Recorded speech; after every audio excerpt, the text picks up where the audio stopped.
What's up, y'all? It's Sebastian Mikael. I'm hanging out with my brother, Peso Saint Phresh. Check us out. Everybody, it's Peso Saint Phresh out here with my guy, Sebastian Mikael. What's going on, bro? Chilling, man. I'm over there. I'm chilling. I'm just happy to be here. That's what's up, man. What's going on these days? How's everything going with you? Everything is beautiful, man. I feel like, right now we're just gearing up for the album.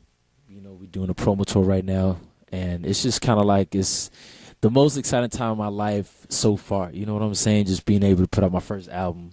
We just recorded my next single with Ross, and shout out to Rick Ross for that. He killed it. It's called For You, and we just been bumping it. It's crazy, and it's just really exciting, man. Yeah. The first time I got wind of you was on the track with Wale last night.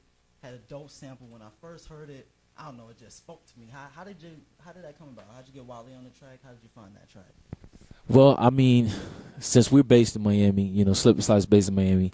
Wale works out here because he works for Maybach, and you probably know when it comes to the music, like Miami's really small as far as the music.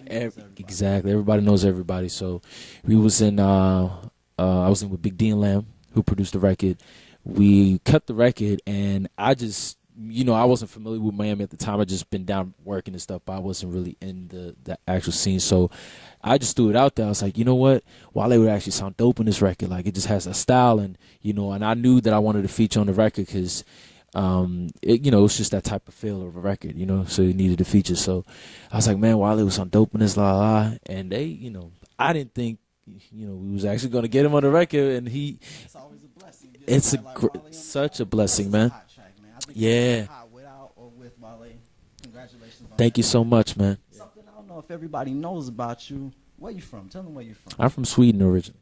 Had you get from Sweden all the way here in Miami, Florida, to get a record deal right here in Miami on Slip and Slide? How'd that happen?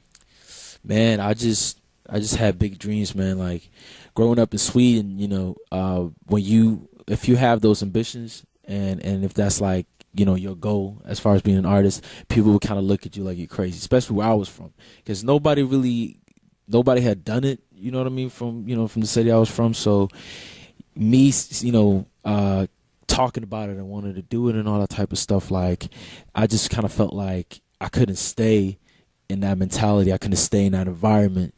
You know what I mean? I needed to just start over and kind of just create something for myself, man, and I felt like for somebody to take me seriously for what I wanted to do, it just felt right moving. So right after high school, I was 18. Right after high school, I just bounced by myself, found a school out there, and they actually gave me a scholarship, which was a blessing to come out there, and I went over there and just worked. You know what I mean? Just worked hard on it. Yeah. So like now, you said at first, they weren't really on type of music that you create, that sound. Yeah. Are they loving you over there now? Are they happy to, give you love? Like, oh, Sebastian, see you back. Nah, man. Then I showed me no. Nah, I played.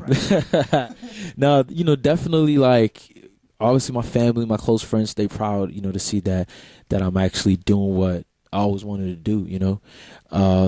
Honestly, like, it's a lot of people that I haven't really stayed in touch with. And to be honest, I think that was the best thing too, because.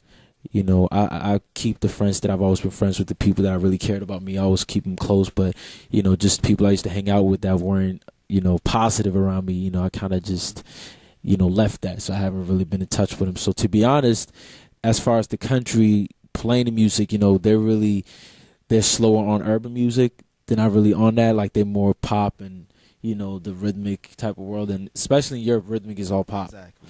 So, doing urban music it's going to take a little longer, but the people that's into that style and people that's into the music I do, they are acknowledging me, being from where they're from, and I take that as also a responsibility to inspire them and inspire young people that trying to do the same thing or